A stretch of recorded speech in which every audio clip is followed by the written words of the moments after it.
and welcome to this video where we will be looking at this. The Bachmann Rindolph MPV in network coil livery. So, let's get started. This model was bought from e-Hattons for about, it's £80-ish I think. And it's a maintenance type train, so these are around the network with special, they can do lots of things as their multi-purpose vehicle, but one thing they can do is they can blow the leaves off for leaf fall season, put a special liquid down to try and remove it. So, this is the actual model of it.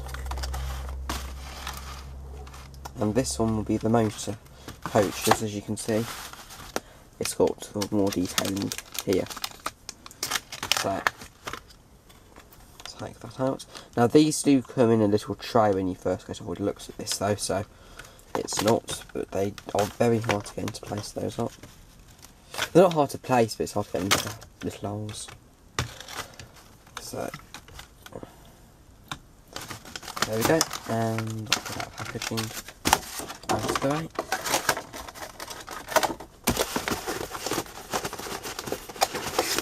There we go. And you can't see the train there. There it is. So I'll just get this one out. So this is the dummy coach.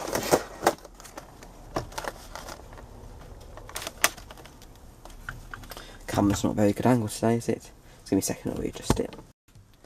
And there we go. A bit more down tilted now so you can see more of the workspace. So, oops. That's that fence level. There we go. You might notice that didn't quite go back on properly when I put it back in the packaging, but it should drop into place when I let it go down, and you might be able to hear the phones ringing, so I will have to pause the video whilst I'm back on stop. Right, so now we're back after quite an annoying long break. So, this is the dummy unit, and that is the driving unit. Now, it's interesting to know that the underframe of this one, which is the driving one, is metal and this underframe is plastic. They've done that with the 170 I think, because I've been asked doing this conversion, which you might notice that's a bit more untidy now there because I've been putting lights in it and it's not very good. So anyway, that's that. So now on this one you can notice DCC decoders just up there, as you may have seen in other videos in the past by other people, and very simple decoder to put in, and you can see the motor there, so very easy access. That just goes back on if I can locate it into the holes. These are incredibly difficult to get on. They don't just go on nicely in them. I think sometimes what happens is there's a slight moulding error which is out by a few millimetres, so it means things don't quite line up properly, like on the Bachmann container wagons, because they really don't line up that well. On some sides, but the other sides do fit the locks in fine. Anyway, look at this one first. So this is the front of this is, well, there isn't really a front or back to a DMU, and as we can see it's got lights there which light up. There's the plough, and you can see the windscreen wipers are there. There's a bit of cab detailing in there. There aren't any controls on the desk though. Sometimes you get that, especially on the Hornby HSD, you can see the speed dial through the cab. I don't think these cabs light up, but the lights at the top do. However, the lights are a bit orangey. Not sure if they're like that in real life. I don't know. So, got your wheels there. The bogey moulding, all the little bits of detail moulding seem a bit bland. Apart from that right bit there, because it's all. If you look at the real track class 142, that's got lots of individual parts moulding on the bogie. However, that train's rubbish, and I had to send it back when I got it because it derailed on every third radius bend, and the exhaust pipe came off and it went on a second radius junction. So I do not recommend you get that train. I did start recording it, but it just didn't work, so maybe I'll upload that as an outtake to RBX Trains 3 one day. Right, so these are the individual little unit type things. Don't know if they've got a proper name or what I'd call each little unit. Imagine they all do a separate thing and on the track, so they're quite nice. These are very flimsy. You can see there, you might have seen me there. Like on the Bachmann nuclear fast wagons, however, I know that they're flimsy, so I don't only start them off now. Here, this is quite interesting how they couple. It's like a little doormat sort of style, which goes up and down. You know, like how cruise ships come in, and not cruise ships, but ferries. Yeah, that's what I mean.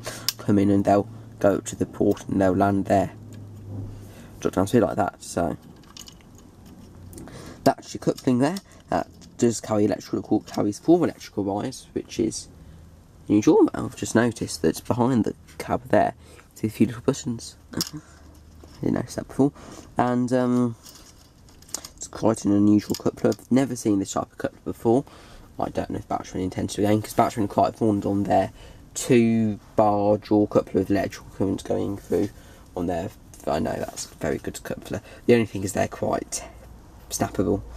So on the other unit, the coupler goes in there, and there's a little there's another like little drawbar which hooks into a little hole which is under there, which I would show, but I don't want to tip it over and all of these top units to come off. The printing of the sides there isn't that crisp. That could be known a bit better, I think. That circling detail was quite good. You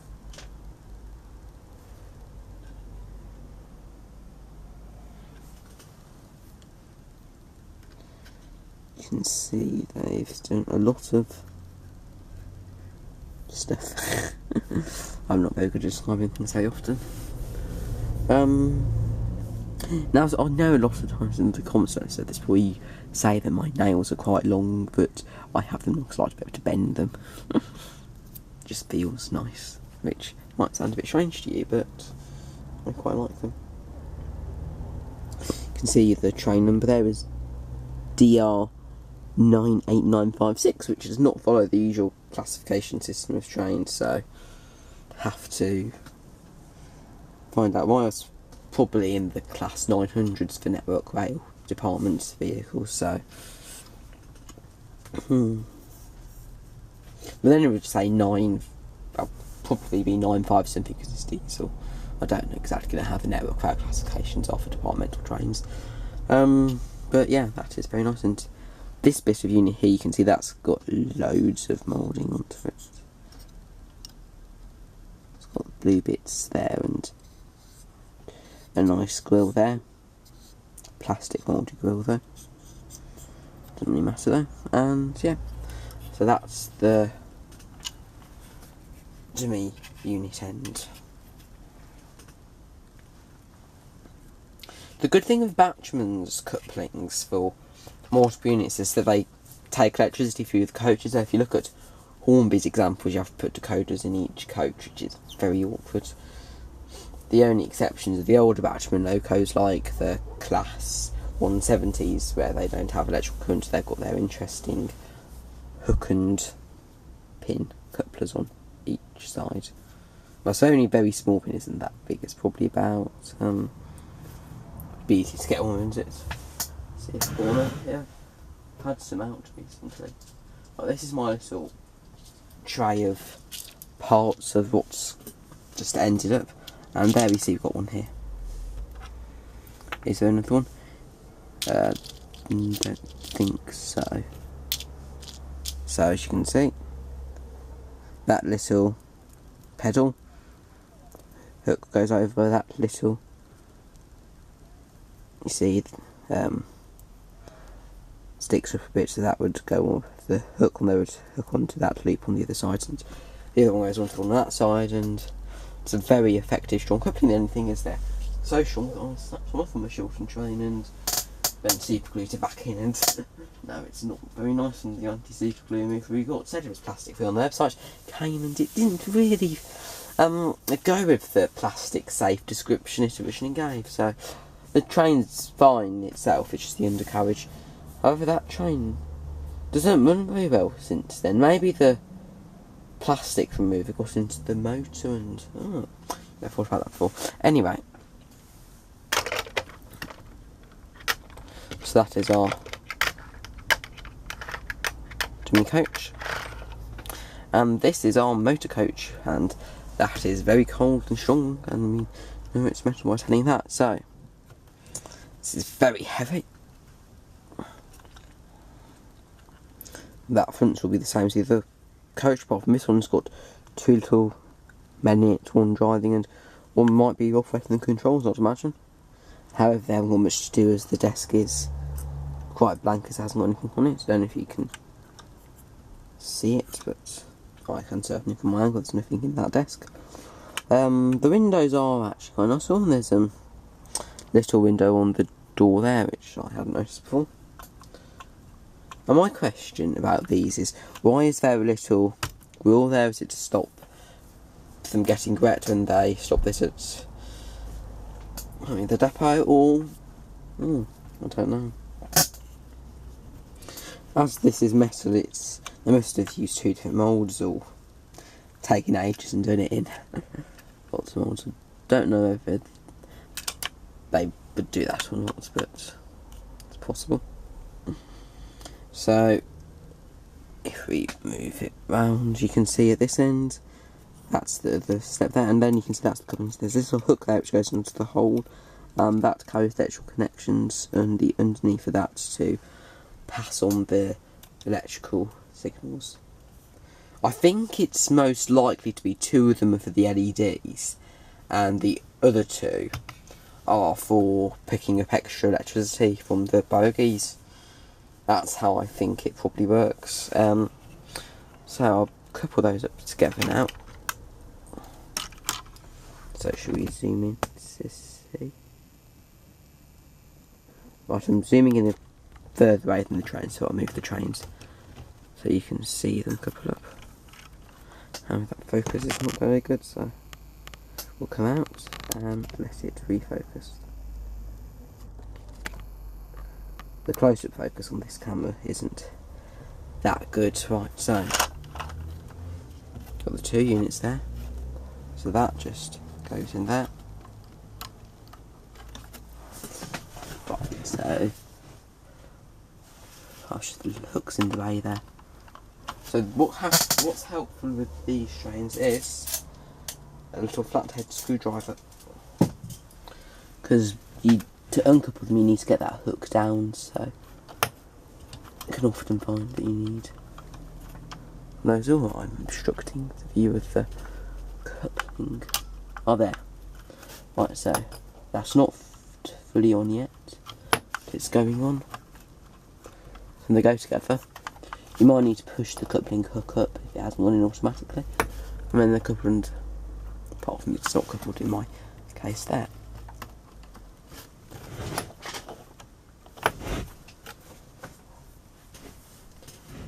Is that coupled? Yep, there we go. It's coupled. So now let's put on the tracks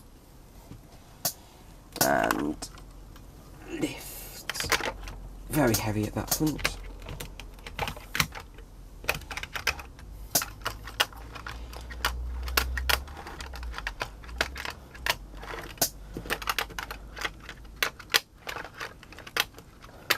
You do need to make sure you get all the wheels on this train, because otherwise it's just derailed very easily, and that can be quite annoying, those derail sounds. And sometimes it won't sound like it's derailing actually, so taking over junctions for some reason can be occasionally quite good at putting wheels on the track. Could just move around. I'll just put that little step down, and there we go. Now I'll just turn the electrics on. and tidy the books away, and then we will get back to this train. Right, so there we go, that's the train on the tracks. So, see, it's got lights, and those are the orange, no, it's the red lights, the tail lights, and those are the front lights, and as you can see, they are a bit orangey. I'm not sure if it's meant to be like that, but it is like that. This train has been running, as you can probably tell I have opened it before, because I've stopped doing videos where I take them out of the book straight from you, because things often go wrong, and yeah, so there we go, take it slowly past the camera, and this does look good on my railway, as it's a modern image train, and as you know, I am very keen on my modern trains. In fact, I've only got to one non-modern train which is stabling in the siding stone trap. Technically, I suppose you can say two trains, because the Central Livered 150 isn't in service anymore. Neither is the Central Trains 153 or 158, or the Central Trains 150 or 170 to be honest, but it's a bit strange of modern trains, and I always wonder, will all the manufacturers ever stop making the modern trains because they don't come out in the liveries, because they don't seem to get as well spread out now, because a lot of the time the old trains would go to the north of England, but now the north of England are just getting quite annoyed at getting all the old pacer trains, even though they had those originally to be honest, but they were not being left out from upgrades, and to try and upgrade them they've been sent loads of old trains from London and the Midlands, and they're getting a bit fed up with that, so I think the next franchise agreement says that they have to buy so many new coaches, and so in hundreds of thousands they have to buy loads of new coaches, I should say, and I don't know how that will leave the rest of the trains too. I really hope they don't scrap any Class 150s. Yes, Class 150s, as you know, are my favourite type of train, and I would not want to see them go at such a young age compared to the HSTs, I think. Class 150s have no reason to go, because their acceleration is very good, and they do take a lot of capacity, and they're nice, strong motored trains with, yeah, basically I love Class 150s. However, unlike a certain YouTube channel I commented on a while ago who has 6 or 7 Class 158s, I only got 2 Class 150s. I would love more Class 150s, but I don't have any. Maybe I should invest in some more in the future. The only thing is I prefer certain liveries. So I quite like the Northern Railway liveried 150, and you can get the Northern Railway's livery Class 150, but the new spec 150 only comes as the 150-1, and I mean 150-2, and I'm not as keen on the 150-2 if it's front gangway, and I have got one of those. That's my Centro one, because it just makes the train look a bit, the way it's designed, it doesn't look very just doesn't look quite right. As the 150-1 and 0, they've got front flat ends and it looks really nice. Anyway, I'm not talking about Class 150 0, we're not meant to be in at least, well, I'm not meant to be at least. So, back to the MPV. I always get confused because on a lot of games you have MVP, which is most valuable player, and it's so close to MPV, which is, you should know, is multi-purpose vehicle. So, I should get anything else I want to say. Just show you the back of the books quickly. It's got its brief history there, which camera focus is not really picking up, or I haven't got in the right position.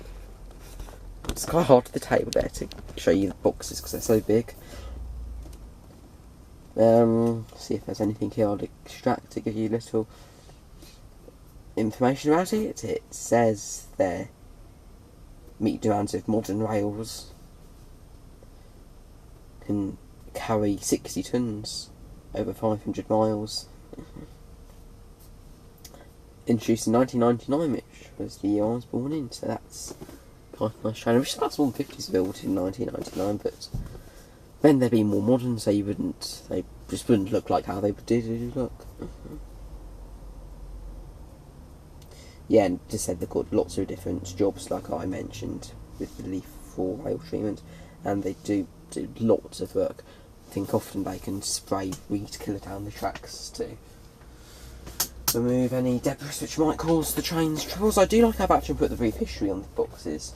It seems to have done that for quite a long time before I got into model trains as I am now. I'll talk with you about that in one of my talk about my layout videos, which maybe I'll do another one in a bit. That's given me an idea, so that's an extra video now sorted for a batch of videos, and I'll talk to you about having a batching system in that. So that's all coming up in RBX trains, subject to this video being released before that one I've just talked about. Anyway, let's get this train running and I'll take some videos of it. If you have any suggestions on how I can improve the length of my running videos, because they're never that long, I would love to know how I could get more shots of them. Or in my next video, or whenever it comes out, this video I'm talking about, I'll show you my layout, everything, and maybe you'll be able to suggest some shots for me. But for now, let's get this one running. I haven't needed the direction, I think. There we go.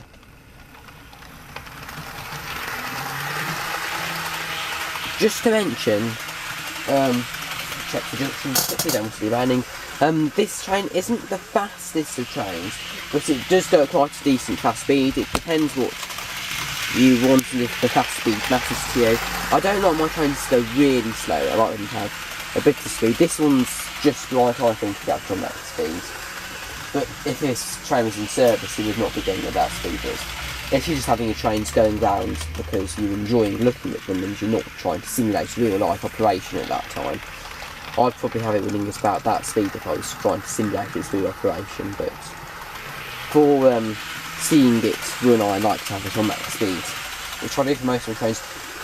Apart from the Pendolino, which is derailed lots, I'll talk about that in another video. So there you go, Pendolino coming up in the next video, and we'll talk about it. So running shots now.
And there we go, that's the Bachmann MVP, which is a very good runner, very stable, details are very good, and I would definitely recommend this for modern layouts, as it just looks brilliant, even though in real life, they'd only come round once every few months or weeks. This train is just absolutely brilliant and will fit in all the time. So buy it when you can. And that's it for this video. So that's the Bachmann MPV, very good. Please get one if you're into modern train stations. If you've got steam trains, then there's not really much point in buying one unless it's like a heritage site where you just buy loads of trains anyway. Anyway, for now, goodbye.